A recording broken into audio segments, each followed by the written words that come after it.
Bismillahirrahmanirrahim. Assalamualaikum warahmatullahi wabarakatuh.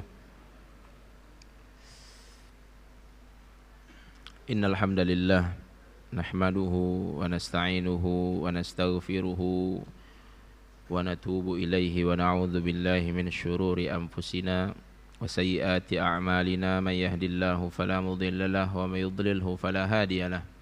Asyhadu an la ilaha illallah wahdahu la syarika lahu wa asyhadu anna Muhammadan abduhu wa rasuluhu la nabiyya wa la rasula ba'dahu. Allahumma salli wa sallim ala nabiyyina Muhammad wa ala alihi wa ashabihi wa azwajihi wa ahli baitihi wa man tamassaka bi sunnatihi ila yaumi liqa'ihi, amma ba'd. Allahumma 'allimna bima yanfa'una wanfa'na bima 'allamtana. Ma'asyiral muslimin, Bapak dan Ibu sekalian, rahimani Allah wa iyyakum jami'an. Yang semoga kita semua senantiasa dalam naungan rahmat Allah Subhanahu wa taala. Alhamdulillah, segala puji dan syukur hanya milik Allah Azza wa Jal, dan semoga salawat beserta salam semoga selalu Allah sampaikan kepada Rasulullah sallallahu alaihi wasallam. Ma'asyiral muslimin, Bapak dan Ibu yang dimuliakan Allah, kembali kita melanjutkan kajian kita sirah sahabat Nabi alaihi salatu wassalam, dan kita masih membahas lanjutan dari sirah sahabat Nabi yang terbaik, yaitu Abu Bakar Siddiq radhiyallahu taala anhu, yang membutuhkan beberapa pertemuan, dan insyaallah ini adalah pertemuan terakhir pembahasan tentang Abu Bakar Siddiq radhiyallahu taala anhu. Nah, Bapak dan Ibu dimuliakan Allah Subhanahu wa taala, mulailah muallif hafizahullahu taala sampai ke pembahasan As-Siddiq awwalu man jama'al Qur'an al-Karim. Siddiq, Abu Bakar Siddiq radhiyallahu taala anhu adalah orang yang pertama kali melakukan pengumpulan Al-Quranul Karim. Jadi dahulu Al-Quran itu belum ada satu mushaf. Al-Quran itu sudah tertata rapi dan sempurna, susunannya, urutannya, letak ayatnya, letak surahnya sudah tertata rapi, tapi belum dalam bentuk satu mushaf. Jadi ada yang tertulis di pelepah kurma, ada yang di kulit, ada yang di batu dan lainnya.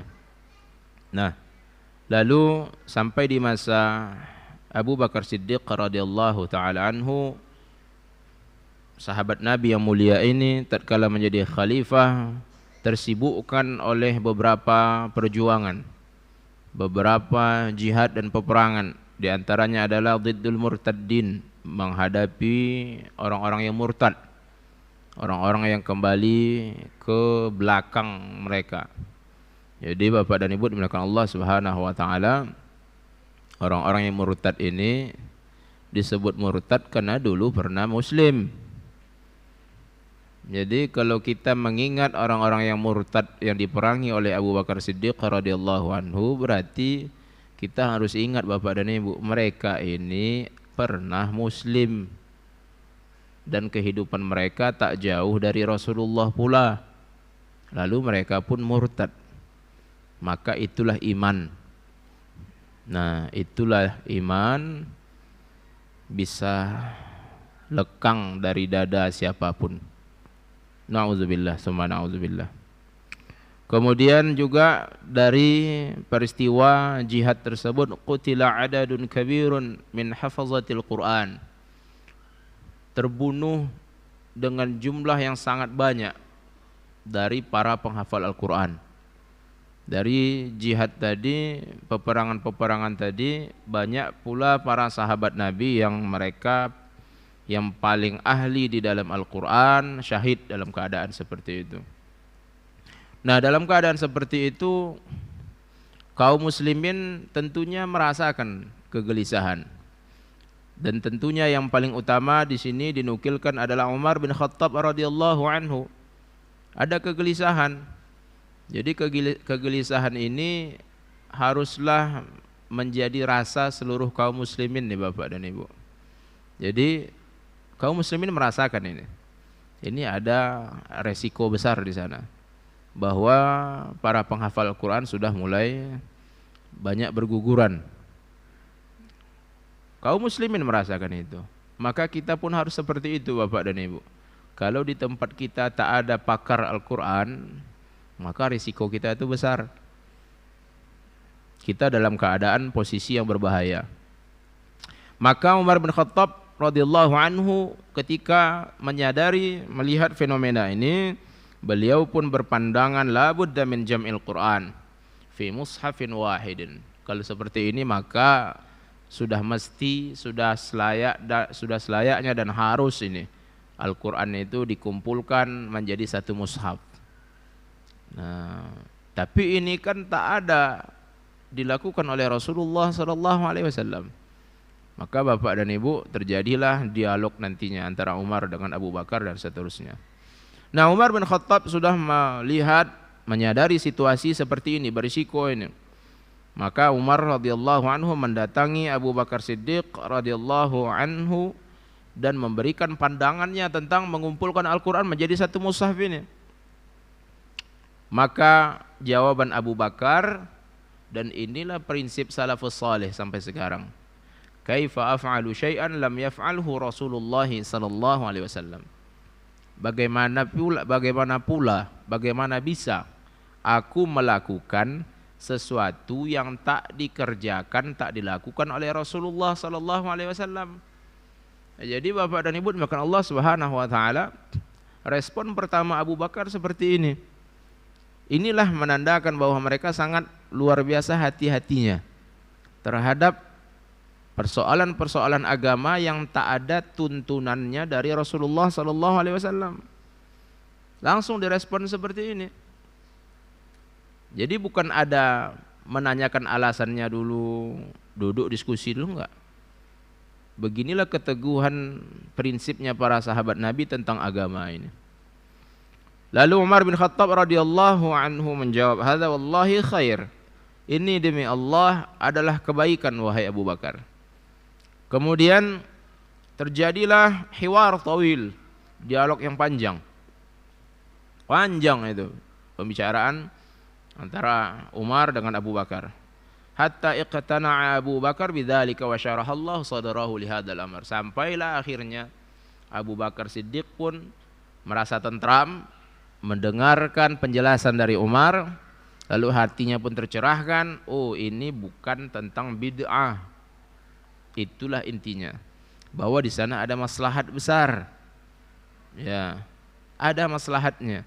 Dan Rasulullah SAW pun juga sudah menyuruh menulis kepada Muawiyah, kepada Zaid bin Thabit, tulis ini, ayat ini dalam surah ini, uktub ada fi surati kadza, tulis ayat ini dalam surah ini, dalam surah ini. Lalu dengan ijtihad mereka, kemudian ini juga sudah diberikan isyarat oleh Rasulullah SAW. Tatkala Rasulullah mengabarkan bahwasanya siapa saja di antara kalian yang masih hidup setelah aku nanti, fasayara ikhtilafan katsira, maka dia akan melihat banyak sekali perselisihan, banyak sekali perbedaan pendapat, silang pendapat banyak. Lalu solusinya, alaikum bisunnati, hendaknya kalian berpegang dengan sunnahku, wa sunnatil khulafa'ir rasyidin al-mahdiyyin, lalu kalian berpegang pula lah dengan sunnah khulafa'ir rasyidin. Jadi Rasulullah mengabarkan bahwa khulafa'ir rasyidun mereka akan membuat sunnah pula, bukan akan membuat bid'ah. Jadi di situ saja sudah sebuah rekomendasi besar dari Rasulullah SAW, bahwa apa yang akan dibuat oleh khulafa'ir rasyidun itu akan jadi sunnah. Rasulullah mengatakan, wa sunnatil khulafa'ir rasyidin, dan sunnahnya khulafa'ir rasyidin. Jadi Bapak dan Ibu dimuliakan Allah Subhanahu wa taala, maka tak benar kalau dikatakan Abu Bakar, Umar, Utsman, Ali bin Abi Thalib radhiyallahu anhum ajma'in mereka ada melakukan bid'ah, enggak. Mereka ada melakukan sunnah. Taib. Jadi tercerahkanlah hati Abu Bakar. Kemudian Abu Bakar Siddiq radhiyallahu anhu sebagai khalifah mendatangi Zaid bin Thabit untuk memulai proyek besar ini. Lalu Abu Bakar berkata kepada Zaid bin Thabit, "Innaka rajulun syabun aqilun la nattahimuka." Wahai Zaid, sesungguhnya engkau adalah seorang laki-laki syabun yang masih muda, aqilun, cerdas. Jadi sahabat Nabi umumnya seperti ini semua, Bapak dan Ibu. Jadi kalau kita ingat dulu di masa jahiliyah, jangan pernah kita bayangkan jahiliyah itu adalah mereka-mereka orang yang tak punya peradaban. Salah. Mereka punya peradaban, tapi mereka jahiliyahnya adalah keyakinan, prinsip, moral, kemudian keyakinan mereka, agama mereka itu yang jahiliyah. Kalau peradaban mereka punya. Kecerdasan apatah lagi. Sahabat Nabi kalau dibayangkan mereka sering diintimidasi, adanya ancaman teror dan lainnya, jangan pula kita bayangkan bahwa sahabat Nabi adalah orang yang orang yang bodoh. Enggak, mereka orang-orang yang cerdas. Lalu Abu Bakar mengatakan kepada Zaid bin Thabit, sesungguhnya engkau adalah seorang yang masih muda, yang cerdas. La nattahimuka. Kami juga tidak pernah menuduh engkau. Jadi proyek ini akan diberikan kepada Zaid bin Thabit. Lalu Bapak dan Ibu dimurahkan Allah, di sini ada isyarat lagi ini, bahwa Abu Bakar mengatakan kepada Zaid bin Thabit, la nattahimuka. Kami tak pernah ada menuduh engkau. Berarti Zaid bin Thabit ini yang akan diberikan amanah proyek besar ini untuk mengumpulkan, menjadikan Al-Quran menjadi satu mushaf adalah orang yang tak pernah tertuduh, tak pernah tercoreng namanya. Ini misi mulia, ini proyek besar, proyek dalam agama ini. Maka orang yang dipilih pun juga harus orang besar. Jadi Bapak dan Ibu dimuliakan Allah, jadi seperti inilah cara Abu Bakar Siddiq radhiyallahu anhu menunjuk siapa yang akan menjalani amanah besar ini. Jadi yang dipilih adalah orang yang tak pernah tercoreng namanya. Maka kita pun harus pula seperti itu. Kalau kita ingin menitipkan amanah umpamanya, dipilah-pilihlah. Dipilah-pilihlah orang-orang yang tak pernah tercoreng namanya. Pun kalau ada, maka dia telah bertaubat kepada Allah Azza wa Jalla. Wa qad kunta taktubul wahya li Rasulillah. Lalu disampaikan oleh Abu Bakar backgroundnya lagi, latar belakang Zaid bin Thabit. Sesungguhnya engkau dulu telah menulis wahyu ketika bersama Rasulullah sallallahu alaihi wasallam. Fatattabi'ul Qur'ana fajma'hu. Lalu kau pun telah mengikuti bagaimana turunnya Al-Qur'an dan engkau telah mengetahui itu semua. Fajma'hu. Maka kumpulkanlah Al-Qur'an itu, wahai Zaid bin Thabit. Jadikan satu mushaf. Lalu mulailah Zaid bin Thabit, ya dalam riwayat lain itu Zaid pun juga menolak, sebagaimana Abu Bakar menolak usulan dari Umar tadi. Zaid bin Thabit juga menolak. Lalu dijelaskan lagi oleh Abu Bakar, oleh Umar, tercerahkan lagi hati Zaid bin Thabit. Sehingga proyek pun mulailah disusun. Lalu Zaid bin Thabit radhiyallahu taala anhu setelah menyelesaikan melakukan kodifikasi, pengumpulan Al-Quran menjadi satu mushaf, tapi ketika itu belum ada barisnya, belum ada titiknya. Jadi mushaf itu menjadi tulisannya menjadi simbol, karena sebenarnya semua sahabat Nabi mereka sudah hafal Al-Quran. Cuman mereka yang paling ahli dalam Al-Quran itulah yang banyak, cukup besar jumlah mereka yang telah gugur syahid. Nah, jadi ketika membuka mushaf tadi dengan bentuk yang tanpa ada baris dan tanpa ada titik, mereka tetap bisa baca. Nah, jadi itu seperti itulah mushaf yang pertama kali. Setelah selesai, Zaid bin Thabit menyerahkan kepada Abu Bakar Siddiq. Lalu mushaf itu terus bersama Abu Bakar Siddiq sampai beliau pun meninggal dunia.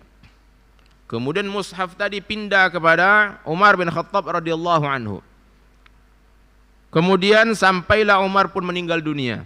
Mushaf yang ditulis, yang dikumpulkan oleh Zaid bin Thabit tadi.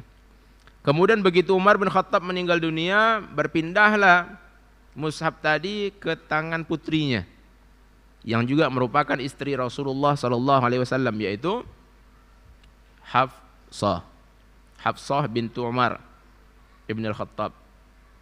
Kemudian terakhir setelah itu, ketika Utsman bin Affan menjadi khalifah, Utsman pun mengambil mushaf tadi, lalu dia pun menyalinnya lagi, kemudian dikembalikan lagi. Ya, dalam riwayat lain itu fa'amara bi ihraqihi, diperintahkan untuk dibakar mushaf yang pertama tadi. Jadi kita ulang sedikit, mushaf tadi di masa Abu Bakar Siddiq dikumpulkan menjadi satu mushaf Al-Quran, itu penyebabnya adalah karena banyaknya sahabat-sahabat yang ahli Al-Quran syahid. Kemudian di masa Utsman disempurnakan lagi radhiyallahu anhu, penyebabnya adalah karena di masa Utsman bin Affan qiraah tadi masih banyak, qiraah sab'ah itu, lalu setiap qiraah mengaku bahwa dialah yang paling benar, lalu yang lain adalah batil, sampai-sampai hampir terjadi peperangan, terjadi pertikaian gara-gara qiraah mushaf itu. Lalu Utsman bin Affan radhiyallahu anhu menyempurnakan mushaf tadi, diambil lagi dengan ijtihadnya kembali ke lisan Rasulullah. Jadi qiraahnya adalah qiraah lisan Rasulullah sallallahu alaihi wasallam, lisannya Quraisy, dan itulah menjadi rasam Utsmani sampai sekarang dengan titik dan barisnya. Kemudian sisa-sisa yang lainnya diperintahkan oleh Utsman untuk dibakar. Nah, jadi Bapak dan Ibu makan Allah, jadi dua sebab yang berbeda.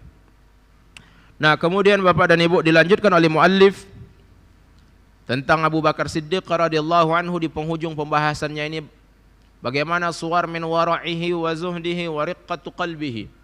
Gambaran bagaimana waraknya, zuhudnya, kelembutan hatinya Abu Bakar Siddiq radhiyallahu anhu. Wara' dan zuhud. Apa perbedaannya rasanya itu, Pak? Zuhud dengan wara'. Abu Bakar Siddiq radhiyallahu anhu adalah seorang yang memiliki kezuhudan dan kewaraan yang luar biasa tingginya. Jadi tentang zuhud dan wara' itu Ibnul Qayyim rahimahullahu taala mengatakan bahwa dia pernah mendengar gurunya Syekhul Islam Ibnu Taimiyah rahimahullahu taala mengatakan bahwa az-zuhud itu adalah tarku ma la yanfa'. Yang dikatakan zuhud itu adalah tarku ma la yanfa', meninggalkan apa yang tidak ada manfaatnya. Manfaat itu Bapak dan Ibu untuk kita, dan ini dibolehkan di dalam Islam, adalah manfaat dunia dan akhirat. Kalau kita cari manfaat akhirat luar biasa. Kalau kita cari manfaat dunia silakan, boleh. Nah, kalau tidak ada manfaatnya, maka itulah yang disebut dengan zuhud, kata Syekhul Islam Ibnu Taimiyah. Jadi zuhud itu adalah tarku ma la yanfa', meninggalkan sesuatu yang tak ada manfaatnya. Jadi kalau umpamanya kendaraan kita sudah ada, mobil, cukup ya. Udah, enggak usah beli mobil 2, 3, 4. Itulah tanda zuhud, padahal dia mampu. Jadi kadang kalau orang kehilangan zuhud itu Bapak dan Ibu, maka itulah kita lihat. Dia hanya suami istri, tapi mobilnya 5. Itu gimana fungsinya sebenarnya? Apakah bermanfaat mobil yang lain itu? Wallahu alam. Kita nggak bisa memvonis, tapi umumnya manfaatnya tadi sudah hampir-hampir nggak ada lagi yang dibeli tadi itu. Nah, itulah zuhud Bapak dan Ibu. Tinggalkan yang tak ada manfaatnya. Jadi kalau ada yang tidak bermanfaat maka ditinggalkan. Itulah zuhud sebenarnya. Jadi kalau dia butuh satu mobil, dia beli mobil tadi, itu bukan pemborosan. Bahkan Allah Subhanahu wa taala menyukai hamba tadi menampakkan asara ni'amihi, bekas-bekas tanda-tanda nikmat yang Allah karuniakan kepadanya. Jadi kalau kita punya duit, maka Allah itu suka melihat kita menampakkan tanda kita punya duit tadi. Maka Allah pun menyampaikan wa amma bi ni'mati rabbika fahaddits. Cuman jangan sampai cincin itu tadi digoyang-goyangkan itu sudah pamer pula rinya itu. Ya, jadi nanti umpamanya kalau ibu-ibu sekarang udah ada pakai gelang emas, tiba mau salaman sama ibu-ibu lain sengaja ditarik bajunya itu, untuk menunjukkan gelang itu sudah menjadi sombong. Hati-hati, Bu. Nah, taib. Jadi itu zuhud. Adapun wara adalah tarku ma yadurruhu fil akhirah. Jadi wara itu adalah meninggalkan apa yang akan merusak dia di akhirat. Itulah wara. Jadi kalau ada hal-hal yang bisa merusak dirinya, masa depannya di akhirat, dia tinggalkan, itulah orang wara. Jadi wara itu tidak bisa pula kita definisikan sebagai, ya kalau bahasa kita sekarang, ya kalau wara itu adalah orang yang di rumah aja, itu enggak begitu pula artinya. Jadi Bapak dan Ibu, kalau ada hal-hal yang bisa mengancam kebaikan dia di akhirat nanti, dia tinggalkan, itulah orang yang wara. Abu Bakar ada padanya kedua tadi, zuhud ada, wara ada. Nanti kita akan lihat nih bagaimana contohnya. Wal khasyah, juga ada ketakutan. Abu Bakar adalah orang yang memiliki ketakutan kepada Allah yang luar biasa. Nah, di antaranya bagaimana bentuk zuhudnya, bagaimana bentuk wara'nya, bagaimana ketakutan dia kepada Allah Subhanahu wa taala. Fa huwa ba'da khilafatihi. Setelah dia, beginilah setelah dia telah diangkat menjadi, dilantik, dibaiat menjadi khalifah, apa yang dia lakukan Bapak dan Ibu? Sebelum dia menjadi khalifah, dia adalah bisnismen, saudagar. Dia adalah orang yang punya perniagaan besar. Yang dia lakukan setelah dia menjadi khalifah, yatruk tijaratahu wa yatafarragh li syu'unil muslimin. Maka dia tinggalkan bisnisnya tadi. Jadi dia, Abu Bakar Siddiq radhiyallahu anhu, yang tadinya adalah dia seorang yang bisnismen, bagaimana kecerdasannya untuk berusaha, berdagang, begitu dia menjadi khalifah, dia tinggalkan.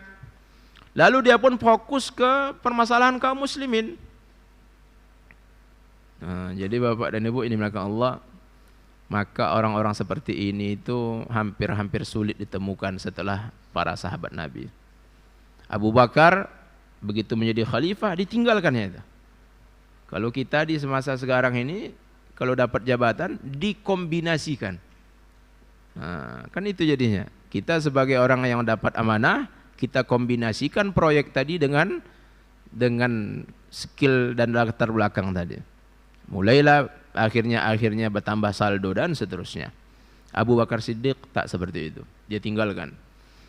Kemudian fakana yajlisu fi Masjidin Nabawi yasma'u li alamin nas wa masyakilihim.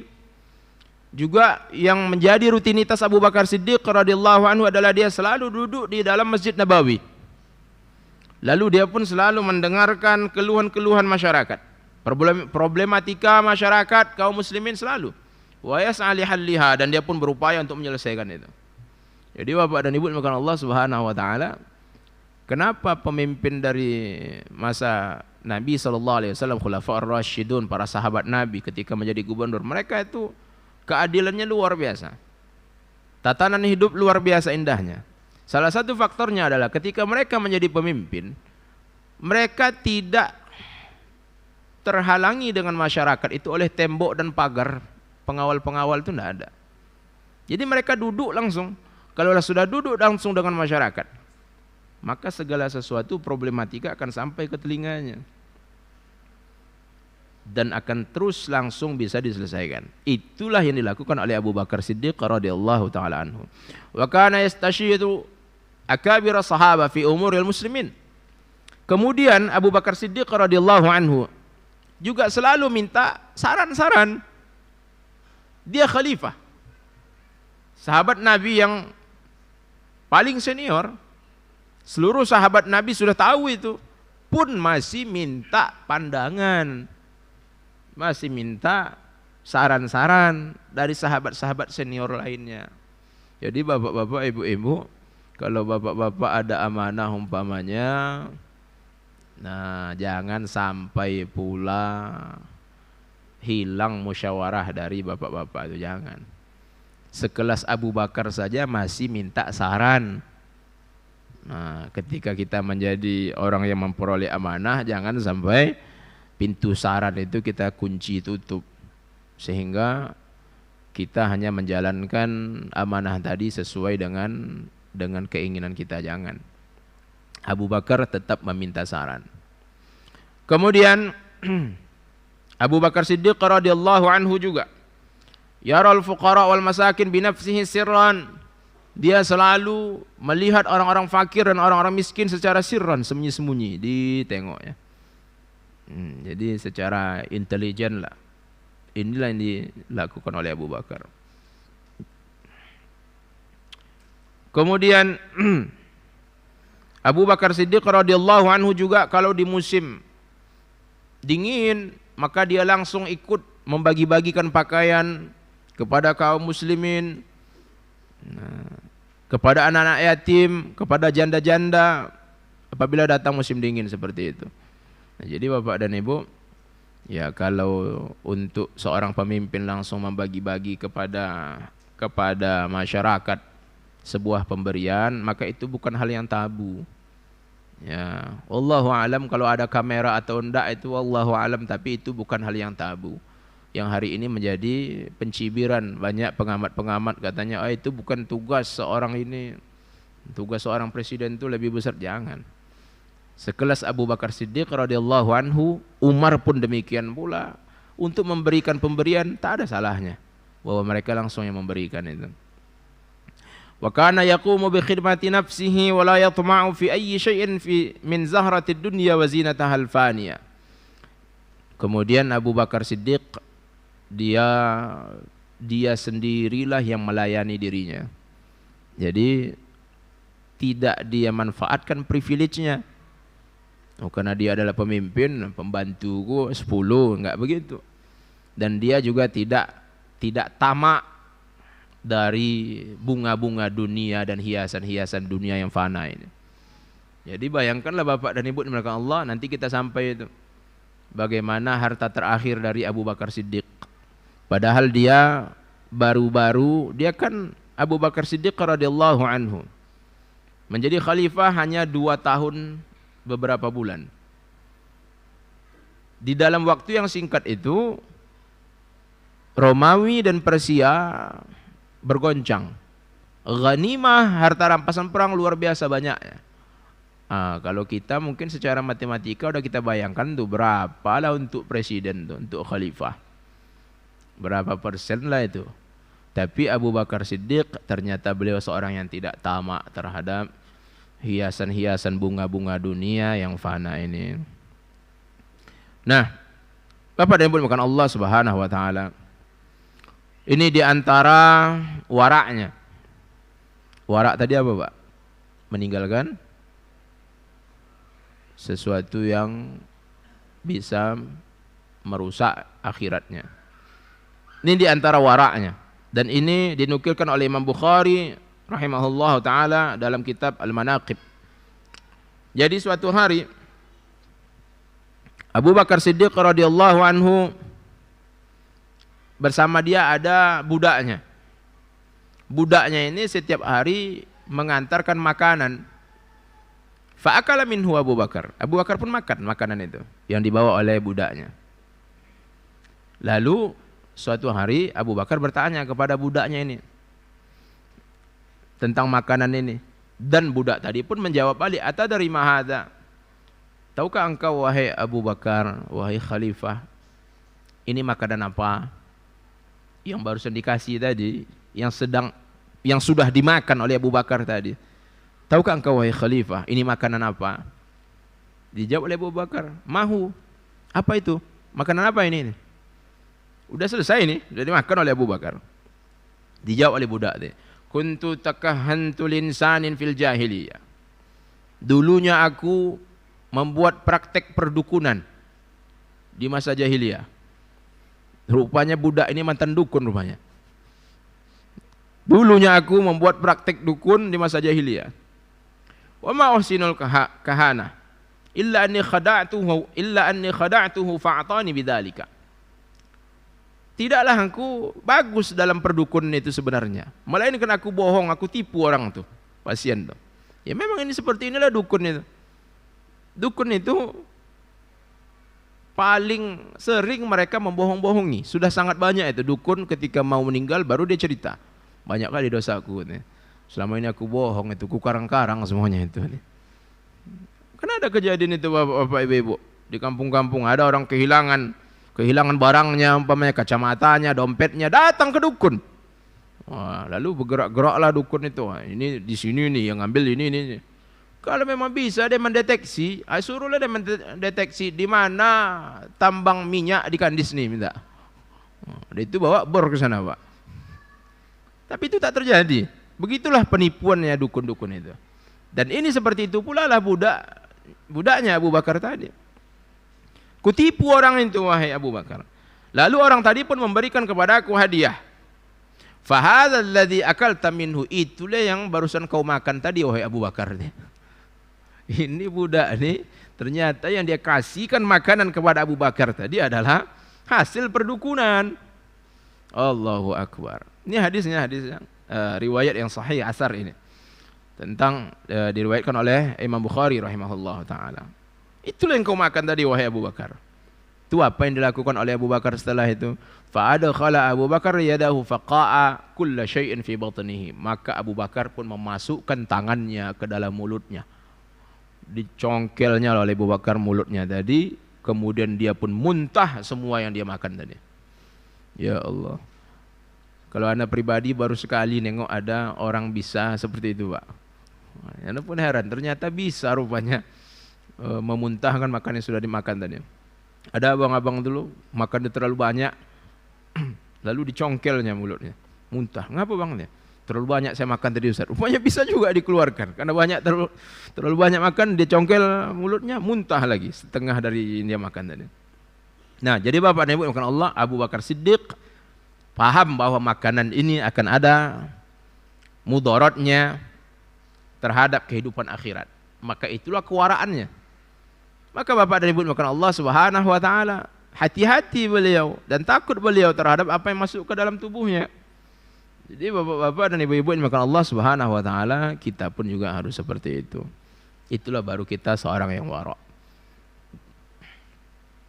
Kemudian juga tentang bagaimana riqqatu qalbihi, kelembutan hatinya Abu Bakar. Bahwasanya Abu Bakar Siddiq radhiyallahu anhu selalu terlihat menangis. Terutama tatkala dia membaca Al-Quran dan tatkala diingatkan tentang Nabi SAW di depannya, maka beliau pun menangis. Maka Bapak dan Ibu mereka Allah, orang yang gampang menangis itu adalah orang yang hatinya sangatlah lembut, sangatlah gampang tersentuh dengan dakwah, terutama dengan ayat-ayat suci Al-Quranul Karim. Kemudian Bapak dan Ibu mereka Allah Subhanahu wa taala, tatkala mendekatlah ajalnya Abu Bakar Siddiq radhiyallahu anhu, dan sungguh Allah Subhanahu wa taala telah memuliakannya bil qada'i ala fitnatil murtaddin, dengan kemuliaan yang luar biasa. Di antaranya adalah Abu Bakar Siddiq telah menyelesaikan permasalahan orang-orang murtad. Wa kasratil futuhat, juga banyaknya penaklukan-penaklukan. Hanya dalam 2 tahun tadi, penaklukan luar biasa banyaknya. Kemudian melalui tangannya pula banyak kebaikan-kebaikan yang terjadi, kebijakan-kebijakan yang muncul. Jadi ini adalah kemuliaan-kemuliaan yang ada pada rekening saldonya Abu Bakar Siddiq radhiyallahu anhu. Jadi setelah seperti itu dan sudah mendekat pula lah masanya dia akan kembali ke sisi Allah Subhanahu wa taala, maka setelah itu fa ahassa annahu minal afdal an yastakhlifa rajulan min ba'di. Maka dia pun mulailah merasakan sebaiknya mulailah dia tunjuk seorang laki-laki yang akan meneruskannya menjadi khalifah. Jadi Bapak dan Ibu maka Allah Subhanahu wa taala, Abu Bakar Siddiq radhiyallahu anhu juga memberikan contoh kepada kita. Kita enggak tahu kapan mau mati. Enggak tahu kita. Tapi rasa-rasa itu kan sudah mulai terasa bahwa ini tubuh sudah mulai seperti ini. Maka Bapak dan Ibu, ketika kita memiliki amanah contoh Abu Bakar, maka Abu Bakar sudah ada merasakan pada tubuhnya begini dan begitu, maka dia letakkan jabatan itu. Maka jangan sampai kita tatkala kita memiliki amanah jabatan, maka yang mencabut jabatan kita adalah malaikat maut. Malaikat maut itu tadi mencabut nyawanya sekaligus mencabut jabatannya, jangan. Artinya ada orang-orang yang jabatan itu enggak mau dia tinggalkan, sampai mati enggak mau dia tinggalkan. Maka Bapak dan Ibu jangan. Tengok nih Abu Bakar Siddiq radhiyallahu anhu. Dia sudah lihat bahwasanya keadaan tubuhnya sudah tak lagi maksimal dalam mengemban amanah ini, mulailah dia berpikiran seperti ini. Lalu setelah itu Bapak dan Ibu, Apa yang dia lakukan? Maka dia pun mulailah memilih siapakah orang terbaik yang akan menjadi penerusnya. Maka yang dia lakukan setelah itu langkah-langkahnya adalah dia sudah tahu tentang Umar bin Khattab. Tapi lagi-lagi Abu Bakar Siddiq memberikan contoh kepada kita bahwa ketika dia ingin memilih Umar bin Khattab, dia tidak menggunakan pilihannya sendiri. Dia pun melakukan asyura bainal muslimin. Dia minta pandangan-pandangan kaum muslimin. Lagi-lagi Bapak dan Ibu, ternyata musyawarah ini adalah bagian dari prinsip seorang muslim. Makanya dalam Al-Quran ada bahkan surah Asy-Syura, wa amruhum syura bainahum. Urusan mereka itu mereka selalu musyawarah di tengah mereka. Jadi Bapak dan Ibu, ini prinsip kita. Maka kalau ada komunitas, ada sebuah amanah jabatan umpamanya, jangan hilangkan musyawarah. Nah, kemudian Abu Bakar Siddiq mengajak musyawarah Sa'id bin Zaid yang juga merupakan iparnya Umar bin Khattab, ya, salah seorang dari 10 yang dikabarkan masuk surga. Dia minta nih pandangan Sa'id bin Zaid. Kemudian Usaid bin Hudhair yang sudah kita bahas dulunya, sahabat Nabi yang Al-Ansar, penduduk Madinah. Kemudian yang lain-lainnya dipinta oleh Abu Bakar pandangan-pandangannya tentang Umar ini. Bagaimana pandangan kalian tentang Umar, tentang Umar, tentang Umar? Kemudian diantaranya lagi Abu Bakar pun mengirim kepada Abdurrahman bin Auf utusan. Isi pesannya, akhbirni an Umar. Abu Bakar menanya ke Abdurrahman bin Auf, ceritakan kepada aku tentang Umar. Gimana pandangan kau tentang Umar? Lalu dijawab oleh Abdurrahman bin Auf, ma tas'aluni an amrin illa wa anta alam minhu. Wahai Abu Bakar, itu pesan balasannya. Tidaklah engkau menanyakan sesuatu kepadaku, melainkan pertanyaan itu kau sendiri lebih tahu jawabannya. Itu jawaban dari Abdurrahman bin Auf. Kemudian juga Abu Bakar menanya kepada Utsman bin Affan tentang Umar juga lagi. Dijawab oleh Utsman, ilmi fihi anna sariratahu khairun min alaniyatihi. Sepengetahuanku, kata Utsman bin Affan, sesungguhnya Umar itu sariratahu khairun min alaniyatihi. Kesembunyian dia itu jauh lebih dahsyat mulianya dibandingkan yang terang yang nampak sama kita. Jadi kalau kita nampak oleh mata kita kebaikan dia, maka yang tak nampak itu jauh lebih besar lagi. Itu kata Utsman bin Affan tentang Umar bin Khattab radhiyallahu anhu. Wa annahu laisa fina misluhu. Dan sesungguhnya di tengah-tengah kita ini tak ada yang seperti Umar dulu lagi. Itu jawaban dari Utsman bin Affan. Dikumpulkan oleh Abu Bakar Siddiq. Nah, jadi seperti ini Bapak dan Ibu. Ketika ingin menunjuk seseorang, meletakkan amanah kepadanya, dipelajari. Jadi untuk mempelajari biografi seseorang itu, ini bukan masuk kategori ghibah ini. Tapi ini ada maslahat di sana, dipelajari bagaimana backgroundnya, latar belakangnya. Karena dia akan diberikan sebuah mandat besar, amanah sebagai pemimpin kaum muslimin. Dan Abu Bakar melakukan itu. Dan jangan sampai kita tak melakukan itu pula.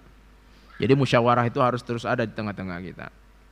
Nah, kemudian Bapak dan Ibu dimuliakan Allah Subhanahu wa taala, ketika Abu Bakar sudah bulat keputusannya akan memberikan amanah itu kepada Umar, tiba-tiba ada orang yang berkata kepada Abu Bakar.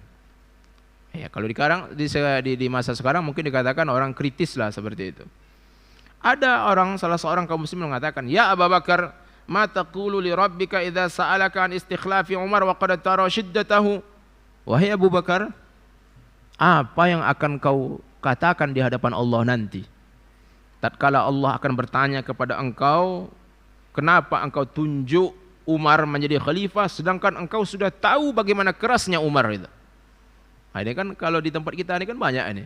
Apa ini? Pakar politik ini. Pengamat-pengamat intelektual itu. Yang dia sehari 5 kali masuk televisi itu. Komentarnya itu banyak aja itu. Ada aja komentar-komentarnya. Salah seorangnya seperti ini, ada di tengah-tengah Abu Bakar, menyatakan ini. Apa yang akan kau jawab nanti wahai Abu Bakar di hadapan Allah? Kalau kau akan ditanya nanti seperti itu. Kau sudah tahu itu Umar keras. Kau tunjuk juga dia menjadi khalifah. Lalu dijawab oleh Abu Bakar Siddiq dengan menyuruh orang-orang di sekitarnya, ajlisuni, dudukkan aku. Karena ketika ini Abu Bakar sudah dalam keadaan sakit, berbaring, dudukkan aku. Tatkala telah didudukkan Abu Bakar pun menjawab, Abillahi tukhawwifunani?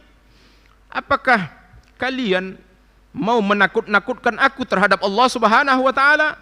Aqulu li rabbi Allahumma inni astakhlifu ala ahlika khairu ahlika. Kalian mau nakut-nakuti aku terhadap Allah Subhanahu wa taala tentang itu, kata Abu Bakar. Demi Allah aku akan mengatakan kepada Allah Azza wa Jalla, ya Allah, sesungguhnya aku menunjuk penggantiku untuk para hambamu yang terbaik dari hambamu. Itu yang akan kukatakan di hadapan Allah nanti. Ya, jadi Bapak dan Ibu dimuliakan Allah Subhanahu wa taala, itu pula ditunjukkan oleh Abu Bakar ketegasan.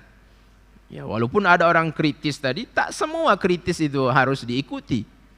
Jadi kadang kita merasa, oh kalau ada yang mengkritik seperti ini, oh harus diikuti. Enggak. Ini dipatahkan oleh Abu Bakar Siddiq radhiyallahu anhu. Iya, akan kujawab di hadapan Allah bahwa yang kupilih terhadap umat engkau ya Allah adalah yang terbaik dari umat engkau ya Allah. Yang terbaik dari hamba-hambamu ya Allah. Itu yang akan kujawab nanti.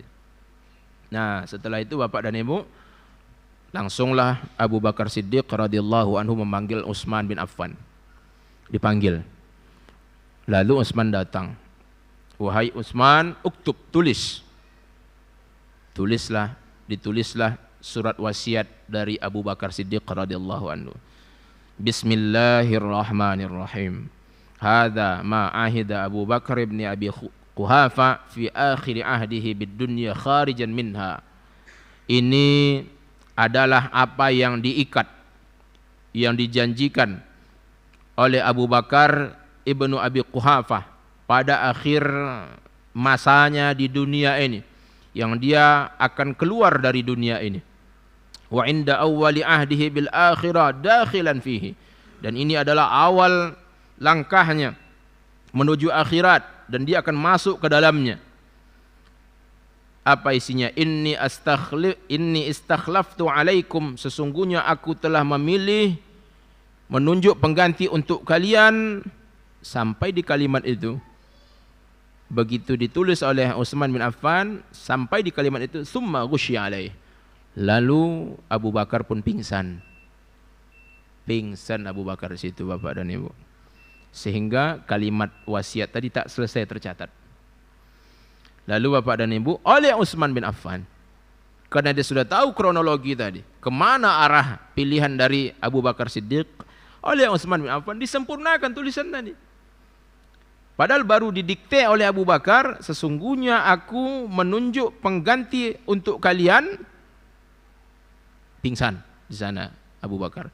Tapi ditulis oleh Utsman lanjutannya adalah Umar bin Khattab. Ditulis langsung oleh Utsman bin Affan radhiyallahu anhu. Nah, tatkala Abu Bakar telah siuman, dipanggil lagi Utsman. Iqra alayya. Baca lagi surat wasiat tadi wahai Utsman. Lalu dibacakan oleh Utsman. Lalu begitu mendengar Utsman membacakan sampai ada Umar bin Khattab, karena Abu Bakar ingat tadi enggak sampai didiktekan ada nama Umar bin Khattab di sana.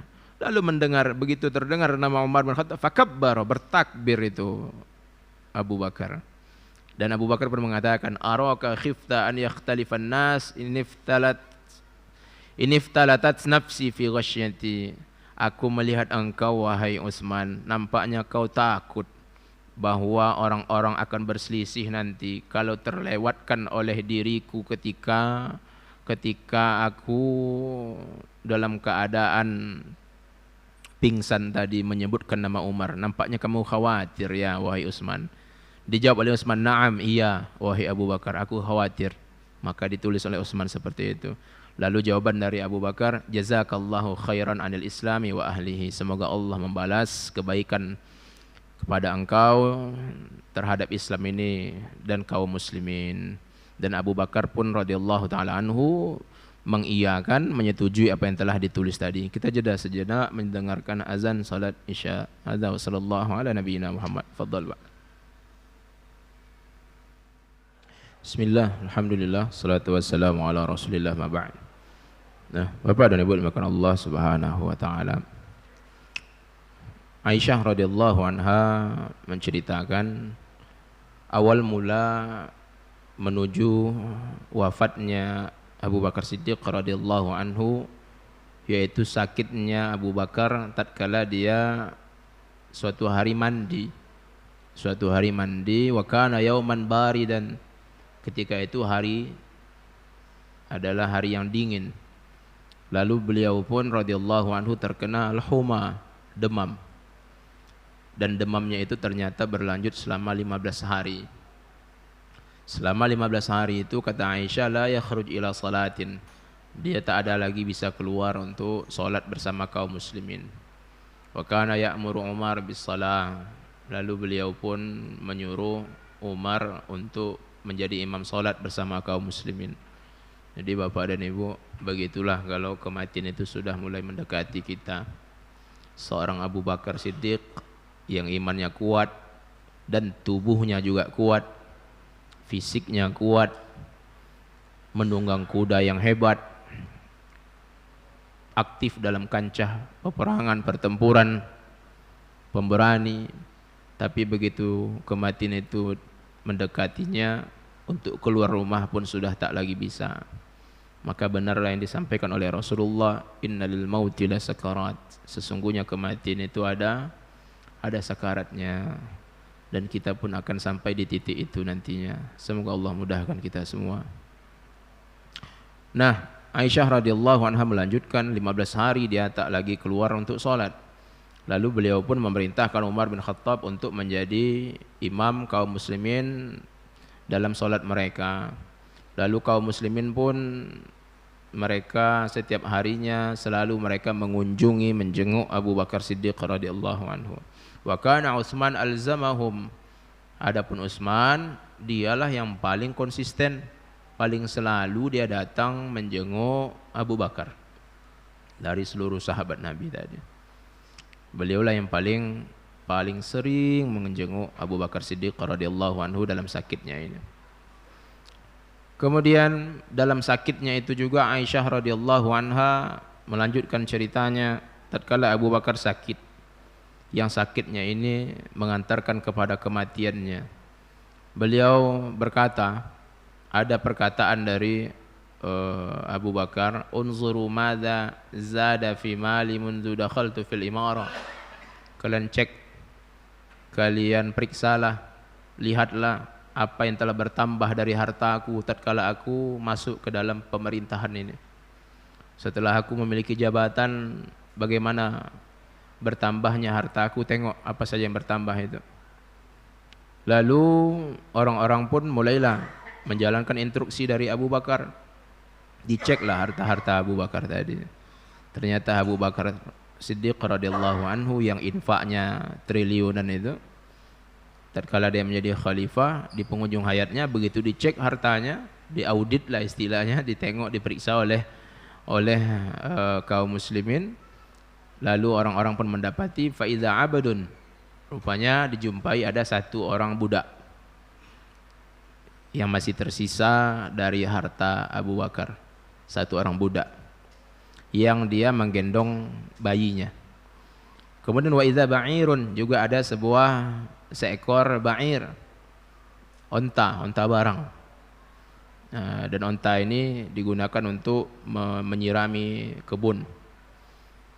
Lalu setelah itu cuma dua ini lagi yang ada dari hartanya, aset yang dimiliki oleh Abu Bakar Siddiq, padahal dia mengacaukan Romawi dan Persia dengan triliunan ghanimah rampasan perang, yang punya akses Baitul Mal, tapi ternyata aset kekayaannya tadi cuma tinggal dua ini.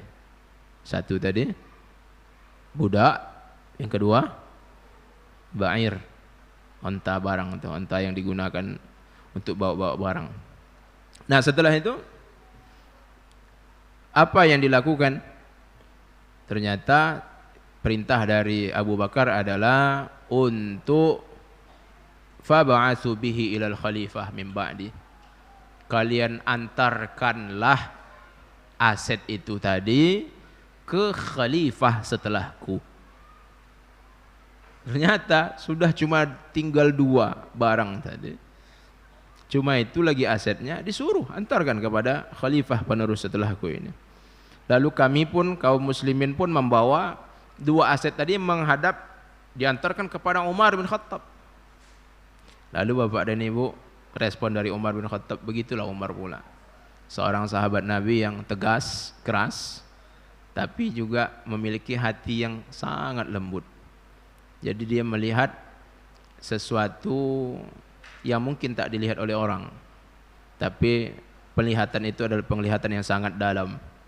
Nah, Umar melihat itu dan mengatakan tentang paket aset yang dikirimkan tadi yang cuma 2 tadi, dia pun mengatakan rahmatullah ala Abi Bakar, semoga Allah merahmati Abu Bakar, laqad at'aba man ba'dahu ta'ban syadidan, sesungguhnya dia telah membuat capek orang yang setelahnya ini dengan kelelahan, capek tugas yang begitu beratnya pula.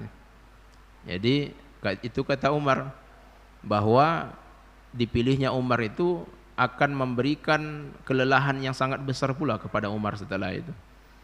Tapi tetap didoakan oleh Umar bin Khattab dengan doa terbaiknya.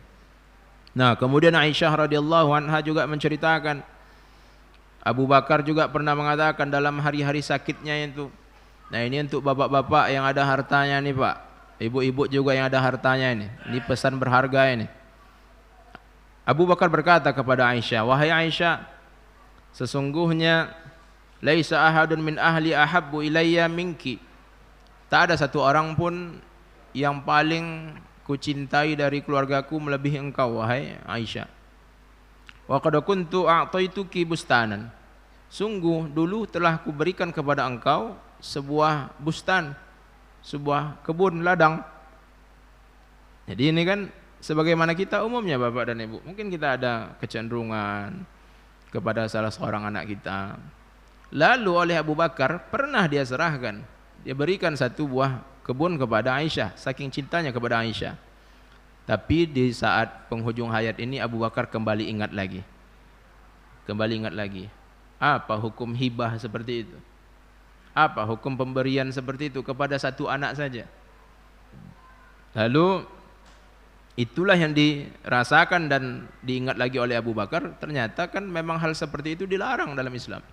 Sebagaimana dalam riwayat Bukhari dan Muslim, ada seorang sahabat Nabi memberikan hadiah kepada anaknya hanya 1 orang, yang lain nggak dapat. Lalu terjadilah pertikaian, perdebatan di tengah mereka sampai kepada Rasulullah sallallahu alaihi wasallam. Divonis oleh Rasulullah, pemberian tadi dibatalkan. Kalau mau beri semua anakmu, kalau enggak maka jangan berikan satu pun. Jadi bapak-bapak, ibu-ibu, ini juga poin berharga yang sangat besar ini. Bagaimanapun salah seorang anak-anak kita dekat dengan kita, tapi pemberian kepada anak itu tak boleh hanya 1 saja. Abu Bakar menyadari itu lagi, lalu dia pun mengatakan kepada Aisyah, nah, aku sungguh telah pernah kuberikan kepada engkau wahai Aisyah sebuah kebun, wa inna fi nafsi minhu syai', sesungguhnya pada hatiku ini wahai Aisyah ada sesuatu yang sampai hari ini juga menjadi kegelisahan. Jadi gelisah juga Abu Bakar ternyata tentang yang telah dia lakukan, yang telah dia berikan kepada Aisyah itu. Faraddihi ilal miras, wahai Aisyah, kembalikanlah kebun itu menjadi harta warisan nantinya. Lalu Aisyah pun menjawab, iya wahai ayahku, faradatuhu, kata Aisyah, aku pun mengembalikan harta itu tadi menjadi masuk dalam warisan setelah Abu Bakar meninggal dunia. Nah, jadi Bapak dan Ibu dimuliakan Allah Subhanahu wa taala, itu adalah secara hukum Islam.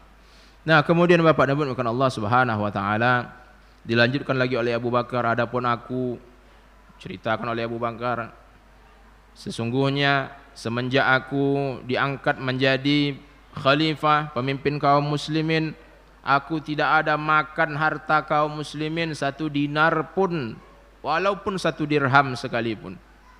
Sesungguhnya aku pernah ada makan dari hartanya kaum muslimin ini, harta Baitul Mal, min jarishi ta'amihim, dari remah-remah sisanya dari makanan kaum muslimin. Jadi kalau ada umpamanya satu bungkus, satu goni gandum untuk kaum muslimin, ada sisa-sisanya, itu pernah dimakan oleh Abu Bakar. Itu disampaikan oleh Abu Bakar Siddiq radhiyallahu anhu, sisanya. Kemudian juga ada jaradu hadhil qatifah. Ada juga sisa dari goni-goni itu. Jadi goni itu umumnya terbuat dari serabut itu. Nah, serabut itulah ada diambil juga oleh Abu Bakar kadang-kadang. Lalu apa pesan dari Abu Bakar di dalam masa sakit itu? Dipesankannya kepada orang-orang terdekatnya, faida mitu, disampaikan kepada Aisyah, apabila aku meninggal dunia wahai Aisyah, fab'asi bihinna ila Umar, kirimkanlah balik barang-barang itu kepada Umar, termasuk goni-goni tadi, balikkan lagi wahai Aisyah. Ya Allah, dahsyat tuh Pak, dahsyat, sampai goni pun dia balikkan lagi. Ya Allah. Kemudian Bapak dan Ibu makan Allah Subhanahu wa taala, begitu sampai paket itu, baka Umar, lagi-lagi menangis. Aset yang dikirimkan seperti itu kepadanya. Allahu Akbar. Lalu berlanjutlah lagi masa sakit Abu Bakar Siddiq selama 15 hari itu, sampailah pada hari Senin.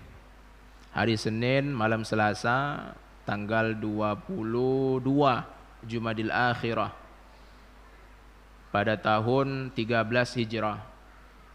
Ketika itu Abu Bakar pun bertanya kepada orang yang di sekitarnya, ayu yaumin hadza, ini hari apa? Orang-orang menjawab, yaumal isnain, ini hari Senin.